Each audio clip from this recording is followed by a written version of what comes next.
The International Committee of the Red Cross is very much present in Asia and the Pacific, first and foremost because we have still a number of conflicts going on, namely Afghanistan, Myanmar, but also the Philippines, and that's the reason why the ICRC must remain present and active in this part of the world. 2015 has been a very difficult year for Afghanistan and for the Afghan people. We have witnessed a very long fighting season. In fact, there is no interruption of the fighting season due to the winter time. The conflict has been protracted for now more than 40 years, and it generates a lot of suffering for the remaining population.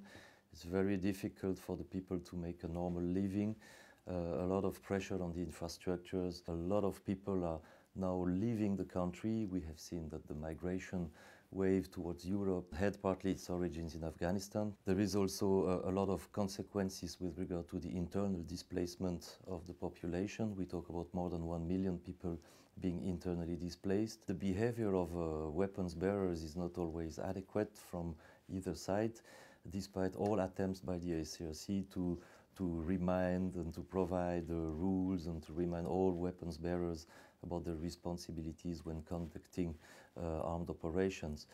So unfortunately, it happens more than often and more than necessary that health structures or volunteers of the different health facilities or the Afghan Red Crescent Society are being caught into the fightings.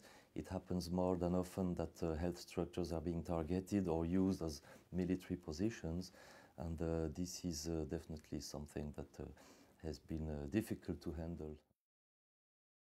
Myanmar remains a very important ICRC delegation in Asia. Recently, ICRC managed to increase its field presence in many provinces, especially in the north, in Kachin and Shan provinces, with the approval of the authorities. The Rakhine area is affected by tension between the communities. The presence of ICRC there is still needed, and we are still very much determined to remain there and to provide basic services that the population is in need of. In addition to the conflict we are dealing with, ICRC has been very much active together with the Myanmar Red Cross Society on the front of floods that have affected Rakhine, that have affected different parts of the country. This generated a lot of response from our end, a lot of mobilization also at the international level, and I think the response was very important and necessary. With regard to the Philippines, there are still a number of armed conflicts going on, especially in the north and in the south, in Mindanao. To add to the complexity, Philippines are still struggling a lot with natural disasters, typhoons, cyclones.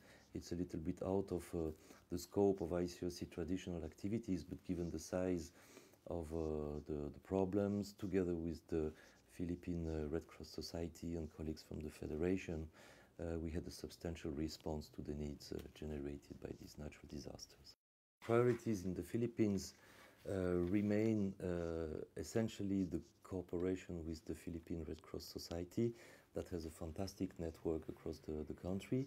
It's very important also to work on the resilience of the population affected either by the conflict or by the natural disasters. That's an important aspect of our work. As a third priority, the dialogue with actors carrying weapons, be it the police, the army of the government, but also the different non-state actors present in the different parts of the country is very crucial in order to minimize also the impact on the civilian population.